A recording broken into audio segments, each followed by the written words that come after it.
ഈ മരണപ്പെട്ടവരോട് അടുത്ത് ആർക്കെങ്കിലും വൈരാഗ്യം ഉള്ളതായിട്ട് അങ്ങനെ എന്തെങ്കിലും അറിയാമോ? അപ്പൊ വൈരാഗ്യമൊന്നുമില്ല. പക്ഷെ രതീഷ് മരണപ്പെടുന്നതിന് മുമ്പ് വിശ്വമായിട്ടൊരു വഴക്കുണ്ടായിട്ടുണ്ട്. ഹരിതയ്ക്ക് സുനന്ദയോട് എന്തോ ഈഗം ഉണ്ടായിരുന്നു. ആദ്യം വൈദ്യം തമ്മിൽ എപ്പോഴും വഴക്കായി. ഈ ആതിര അമ്മയോട് എങ്ങനെയായിരുന്നു? നല്ല സ്നേഹത്തിലായിരുന്നു. അങ്ങനെ അല്ലല്ലോ നാട്ടുകാർ പറയുന്നത്. നാട്ടുകാർക്ക് എന്തോ അങ്ങനെ പറയാൻ പറ്റത്ത്. ആതിര മരിച്ച ദിവസം അമ്മയോട് ഇല്ലായിരുന്നില്ലേ? അന്ന് ഞാൻ ഇവിടെ ഇല്ലായിരുന്നു. എവിടെ പോയേക്കുമായിരുന്നു? എന്റെ മകളുടെ അടുക്ക പോയിരിക്കുവായിരുന്നു. ഡോക്ടർ ഏത് ഹോസ്പിറ്റലായിരുന്നു? മാക്സ് മൾട്ടി സ്പെഷ്യാലിറ്റി ഹോസ്പിറ്റൽ, അത് എവിടെയാണ്? സിറ്റിയിൽ. സുനന്ദയും നിങ്ങളും തമ്മിൽ നല്ല ഫ്രണ്ട്ഷിപ്പ് ആയിരുന്നല്ലേ? അതെ മാഡം, അവർക്കൊരു വീട് വാടകയ്ക്ക് കൊടുത്തു ഞാൻ. ഈ മരണപ്പെട്ട ആതിരയോട് ആർക്കെങ്കിലും ദേഷ്യമുള്ളതായിട്ട് അങ്ങനെ എന്തെങ്കിലും അറിയോ? ദേഷ്യമുള്ളതായിട്ടൊന്നും എനിക്ക് തോന്നിയിട്ടില്ല. പിന്നെ ഈ വരുന്ന ഇലക്ഷനിൽ വാർഡ് മെമ്പറായിട്ട് മത്സരിക്കാൻ ആദ്യക്ക് രാവിലെ ഉണ്ടായിരുന്നു. അതുകൊണ്ട് എനിക്ക് പറയുകയും ചെയ്തിട്ടുണ്ടായിരുന്നു. അപ്പൊ പിന്നെ സ്വാഭാവികമായിട്ടും ബേച്ചറിൽ ചെറിയ ദേഷ്യം ഉണ്ടായിരിക്കണം എന്ന് എനിക്ക് തോന്നുന്നു. ഈ രതീഷ് കൊല്ലപ്പെട്ടത് അഞ്ജന അറിഞ്ഞത് എപ്പോഴാണ്? രഞ്ജിന്റെ ഫോൺ വിളിച്ച് പറഞ്ഞപ്പോഴാണ് ഈ സംഭവം. രഞ്ജിനയുടെ വീട്ടിലെ തൊട്ടടുത്ത് തന്നെയല്ലേ സുനന്ദയുടെ വീട്? അപ്പൊ അന്നേ ദിവസം അവിടുന്ന് ശബ്ദങ്ങളൊന്നും കേട്ടില്ല? ഇല്ല സാർ, അന്നേ ദിവസം ഞാൻ അവിടുത്തെ ശബ്ദങ്ങളൊന്നും കേട്ടിട്ടില്ല. ഈ നാട്ടിൽ എല്ലാ വീട്ടുകാരുമായിട്ട് ബന്ധം പുലർത്തിയിരുന്ന ആരാണ്? അങ്ങനെ ഒരു ബന്ധം പുലർത്തിയിരുന്നത് ഗോകുലാണ്. ഹലോ സാർ, ഗോകുല് ഒരു രീതിയിൽ നമ്മളോട് കോപ്പറേറ്റ് ചെയ്യുന്നില്ല. Okay sir.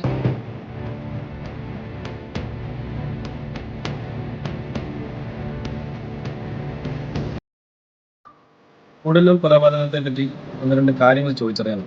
അതിനാ ഞങ്ങൾ ഗോകുലിക്ക് വന്നേ. കൈയെടുക്ക് സാറേ.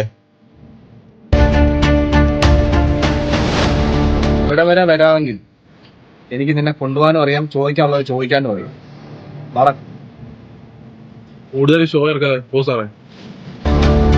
ഈ ഷോയുടെ അവസാനം നിനക്ക് എന്തെങ്കിലും ഇതിനകത്ത് കൈയുണ്ടെന്ന് ഞാൻ കണ്ടെത്തിയ ഇടിച്ചതിന്റെ പൂട്ടല് ഞാൻ പൊട്ടിക്കും. കയ്യറ തിരിഞ്ഞേ ചോദിക്കേ. മരണം നടന്ന ദിവസങ്ങളിലെല്ലാം ആ വീട്ടിൽ പോയ ഏഴ് ഗോകുൽ മാത്രമാണ്. എന്തിനാണ് താങ്കൾ ആ ദിവസങ്ങളിൽ ആ വീട്ടിൽ പോയത്? സാർ, ഈ നാട്ടിൽ ഇലക്ട്രിക്കൽ പണി വന്നു കഴിഞ്ഞാൽ അവർ തന്നെയാണ് വിളിക്കാറുള്ളത്. അന്നും അതുപോലൊരു ആവശ്യം വന്നപ്പോൾ അവർ തന്നെയാണ് വിളിച്ചത്. അതുകൊണ്ടാണ് ഞാൻ അവിടെ പോയത്. അന്നത്തെ ദിവസങ്ങളിൽ മാത്രം എങ്ങനെ അറിവില്ലേ അവിടെ കംപ്ലൈന്റുകൾ ഉണ്ടാകുന്നത്?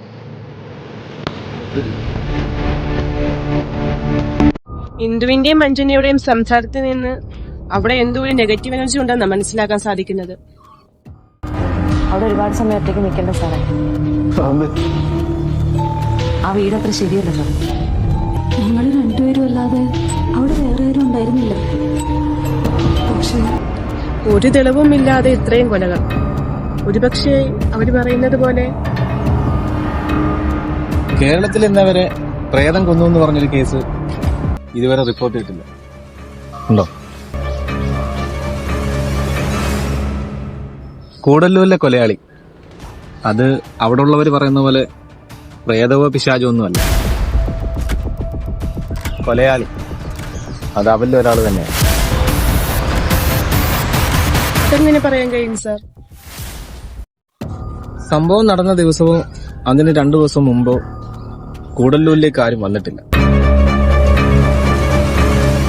അത് ആ CCTV നിന്ന് അത് വ്യക്തമാണ്. ആകെ വന്നിരിക്കുന്നത് ഒരു ആംബുലൻസ് മാത്രമാണ്. സംഭവം നടന്ന 3 ദിവസങ്ങളിലും ഇലക്ട്രിക്കോ പ്ലംബിംഗ് പരമായിട്ടോ ആ വീടുകളിൽ എന്തൊക്കെയോ കംപ്ലൈന്റ് ഉണ്ടായിട്ടുണ്ട്. അവരെ അറിയാവുന്ന, അവരുടെ വീട് അറിയാവുന്ന ഒരാൾക്ക് മാത്രമേ അത് ചെയ്യാൻ കഴിയൂ. അങ്ങനെയെങ്കിൽ അതാരായിരിക്കും സാർ? അത് ആരുമാകാം. Ward മെമ്പറായ Rachel. അവർക്ക് എല്ലാ വീടുകളിലും കയറി ചെല്ലാനുള്ള സ്വാതന്ത്ര്യമുണ്ട്. ഇലക്ട്രീഷ്യൻ ഗോകുൽ, അവനും ഈ പറയുന്നത് പോലെ അവന്റെ ജോലിയുടെ ഭാഗമായിട്ട് ആ വീടുകളിലെല്ലാം കയറി ചെല്ലാനുള്ള സ്വാതന്ത്ര്യമുണ്ട്. കോൺട്രാക്ടർ വിശ്വൻ, അവിടെയുള്ള എല്ലാ വീടുകളുടെയും പ്ലാൻ തയ്യാറാക്കിയിരിക്കുന്നത് വിശ്വനാണ്. കൂടാതെ വിശ്വന് രതീഷിനോട് നല്ല പകയുണ്ടായിരുന്നു. റേച്ചലിന് ആതിരയോട്, ഹരിതയ്ക്ക് സുനന്ദയോട്, വനജയ്ക്ക് ആതിരയോട്. എന്തു പറയുന്നത് മൊത്തം കള്ളത്തരങ്ങളാണ്. ഇന്ദു എന്തൊക്കെയോ മറയ്ക്കുന്നുണ്ട്. അതെ, പറയുന്ന കാര്യങ്ങളിൽ ഒന്നും ഒരു വ്യക്തതയില്ല. ഈ രതീഷ് വൈകിട്ട് താമസിച്ചേ വരുള്ളൂ എന്ന് പറഞ്ഞ ഇന്ദു മൊഴി മാറ്റി പറഞ്ഞിരിക്കുന്നു.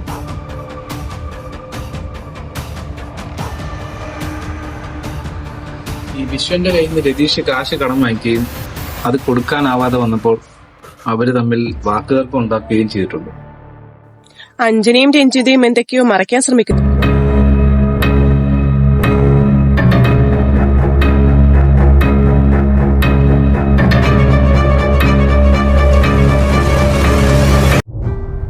ഇന്ദു, രതീഷിന്റെ മരണവുമായി ആർക്കെങ്കിലും ബന്ധമുണ്ടെന്ന് ഇന്ദുവിന് തോന്നിയിട്ടുണ്ടോ?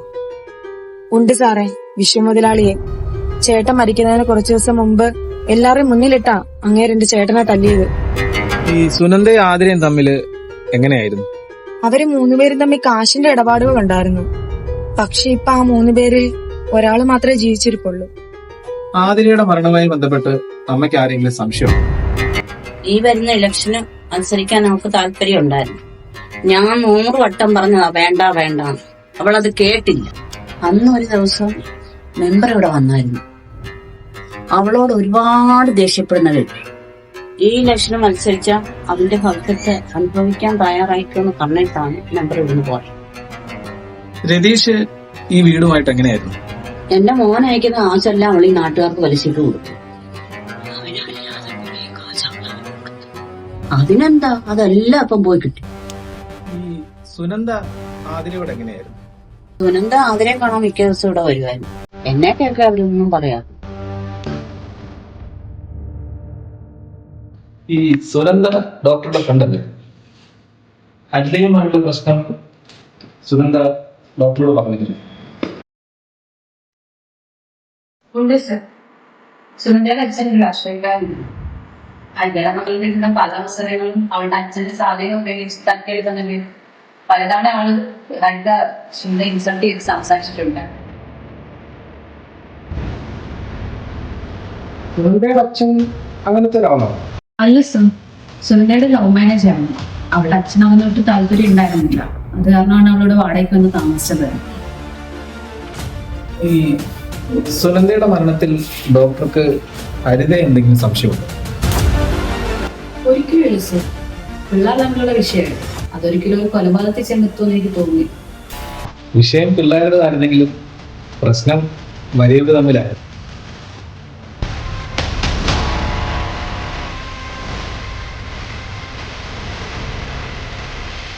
Okay doctor.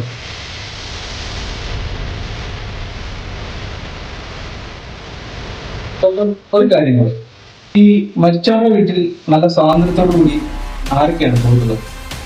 മെമ്പർ പോവാറുണ്ടായിരുന്നു. പിന്നെ ഗോകുലാണ് എന്റെ വീട് ഉൾപ്പെടെ പല വീടുകളിലും പണിക്ക് വന്നുകൊണ്ടിരുന്നത്. പിന്നെ സാർ,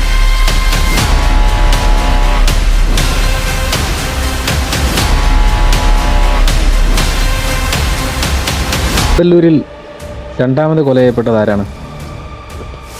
സാർ, അന്ന് ഒന്നല്ല 2 കൊലപാതകങ്ങളാണ് നടന്നത്. സുനന്ദയും മകളും.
കുഞ്ഞിക്കാറ് മോളെ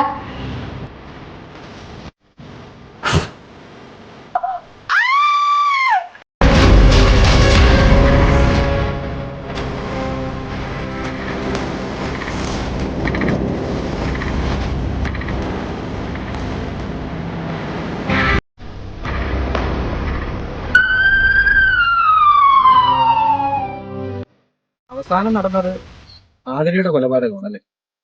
അതെ സാർ.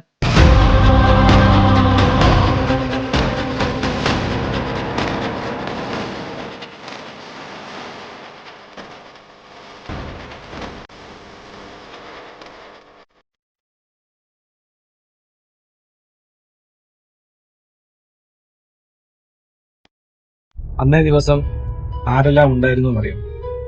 അതേപോലെ തന്നെ ആ ദിവസങ്ങളിൽ അവിടെ ആരില്ലായിരുന്നു എന്നുള്ളതിന്റെ ലിസ്റ്റ് വേണം. സാർ, സ്മിത വിദേശത്താണ്. വർഷത്തില് 2 തവണ അവര് ഫാമിലിയായി നാട്ടിൽ വരും. അന്ന് രതീഷും ആതിരയും കൊല്ലപ്പെടുമ്പോൾ സ്മിത ദുബായിലായിരുന്നു. എന്നാൽ സുനന്ദയും മകളും കൊല്ലപ്പെടുന്ന സമയത്ത് സ്മിത നാട്ടിലുണ്ടായിരുന്നു. പക്ഷെ സാർ, അവിടെ ഹസ്ബൻഡ് ആ ദിവസങ്ങളിൽ നാട്ടിൽ വന്നിരുന്നില്ല. ബാക്കി എല്ലാവരും നാട്ടിൽ ആ സമയത്ത് ഉണ്ടായിരുന്നവരാണ്. ഈ സ്മിതയുടെ ഹസ്ബൻഡിന് എന്താ ജോലി? ദുബായിൽ ബിസിനസ് ആണ് സാർ. രതീഷ് മരണപ്പെടുന്നതിന് മുമ്പ് വിശ്വമായിട്ടൊരു വഴക്കുണ്ടായിരുന്നു. എന്റെ മോൻ അയക്കുന്ന കാശെല്ലാം അവൾ ഈ നാട്ടുകാർക്ക് പലിശ. അന്ന് ഞാൻ അഞ്ജന ഡോക്ടറെ വിളിക്കാൻ പോയിരുന്നു. അന്നേ ദിവസം ഞാൻ അവിടുത്തെ ശബ്ദങ്ങളൊന്നും കേട്ടിരുന്നില്ല. അന്നും അതുപോലെ ഒരു ആവശ്യം അന്ന് ഞാൻ ഇവിടെ ഇല്ലായിരുന്നു. വിശ്വമുതലാളി ബന്ധം പുലർത്തിയിരുന്നത് ഗോകുല. ഹരിതയ്ക്ക് സുനന്ദയോട് എന്തോ രീതി ഉണ്ടായിരുന്നു. ഒരാൾ മാത്രമേ ജീവിച്ചിരിക്കുള്ളൂ. സുനന്ദ അവരെ കാണാൻ മിക്ക ദിവസം ഇവിടെ വരുവായിരുന്നു. ചെറിയ ദേഷ്യം ഉണ്ടായിരുന്നു. ആദ്യം മല്ലിയും തമ്മിൽ എപ്പോഴും വഴക്കായിരുന്നു. സാർ, എന്ത് പറ്റി സാർ? തിരഞ്ഞെടുക്ക് എന്ത് തോന്നുന്നു? ആരാണ് സംശയം? സാർ, ഇതുവരെയുള്ള അന്വേഷണത്തിൽ വെച്ച് നമുക്ക് 2 പേരെ സംശയിക്കാം. വിശ്വനും ഇന്ദുവും. സാർ പറഞ്ഞ പോലെ ആ വീടുമായിട്ട് നല്ല രീതിയിൽ അടുപ്പമുള്ള ഒരാൾക്ക് ഇത് ചെയ്യാൻ സാധിക്കും. മാത്രമല്ല, ഈ 2 പേർക്കും മരണപ്പെട്ടവരുമായിട്ട് വൈരാഗ്യം ഉണ്ടായിരുന്നു. വിശ്വനും സുനന്ദയും ആതിരയുമായിട്ട് സാമ്പത്തികമായി ഇടപാടുണ്ടായിരുന്നു. അവർക്ക് 3 പേർക്കിടയിൽ നിന്ന് ഒരാളെ ബാക്കിയുള്ളൂ എന്ന് ഇന്ദുവിന്റെ മൊഴിയിലുണ്ട്. പക്ഷെ ഇപ്പൊ ആ 3 പേരിൽ ഒരാൾ മാത്രമേ ജീവിച്ചിരിക്കുള്ളൂ.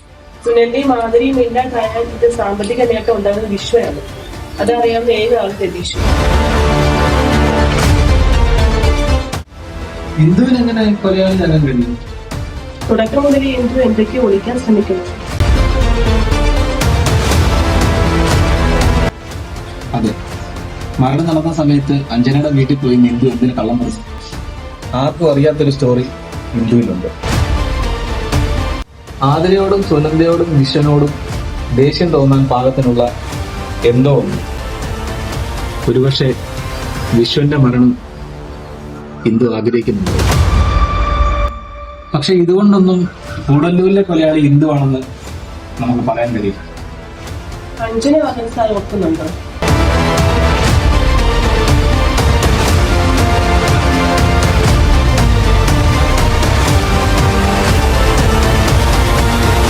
സാർ ഓർക്കുന്നുണ്ടോ?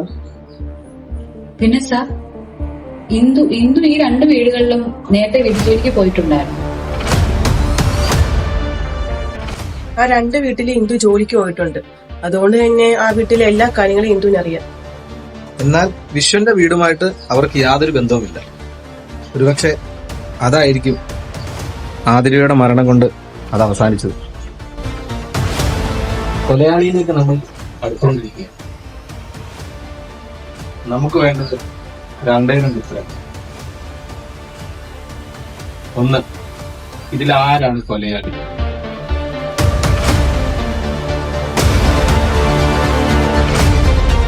2, ഇതിലാരാണ് അടുത്ത് കൊല്ലപ്പെടാൻ പോകുന്ന വ്യക്തി? ഈ 4 കൊലകളിൽ സമാനമായി എന്തൊക്കെയാണ് നടന്നിട്ടുള്ളത്? സാർ, ഈ 4 പേരും മരിച്ചിരുന്നത് 12 ശേഷമാണ്. അതും ഒരേ രീതിയിൽ. അതല്ലാതെ വേറെന്തെങ്കിലും? ഇല്ല സാർ. ഈ മരണം നടന്ന സമയങ്ങളിലെല്ലാം ഈ 4 പേരുടെയും ഡെഡ് ബോഡി കൊണ്ടാണ് വന്നിരിക്കുന്ന ആംബുലൻസ് ഡ്രൈവർ ഒരാളാണ്. ഓക്കെ.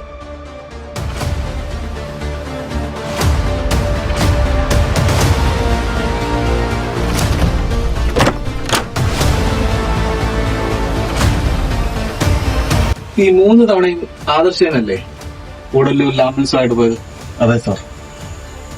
ആദർശന് കൂടല്ലൂരില് ഫ്രണ്ട്സോ അല്ലെങ്കിൽ അറിയാവുന്ന ആരെങ്കിലും ഉണ്ടോ?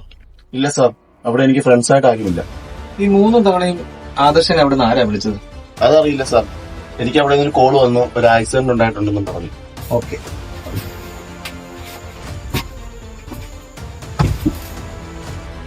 അന്ന് 3 തവണയും അവിടുന്ന് ആദർശനെ വിളിച്ച നമ്പർ ആദർശന് ഓർമ്മയുണ്ടോ? ഇല്ല സാർ, ഇതുപോലെ ഒത്തിരി കോളുകൾ വരുന്നില്ലേ? ഇതിലൊരാൾ ഉടനെ തന്നെ കൊല്ലപ്പെടും. ഇനിയൊരു കൊല കൂടി കൂടല്ലൂർ സംഭവിച്ചുകൂടാ. അതിനു മുമ്പേ തന്നെ നമുക്ക് പ്രതിയെ പിടിച്ചിരിക്കണം. കൂടല്ലൂർ പരിസരത്ത് തന്നെയാണ് ഉണ്ടായിരിക്കണം. അത് രാത്രിയായാലും പകലായാലും. Okay sir.